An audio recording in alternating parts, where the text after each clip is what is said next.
Okay, we've went ahead and set a stone in here, and we've simulated some wear by filing down one of the prongs, as you can see there. So we're going to go ahead and retip this corner prong.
Here we've got our final look at our retip. Here you can see that the prongs are now level again.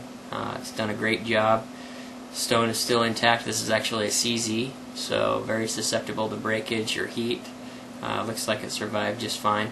So welder does a great job.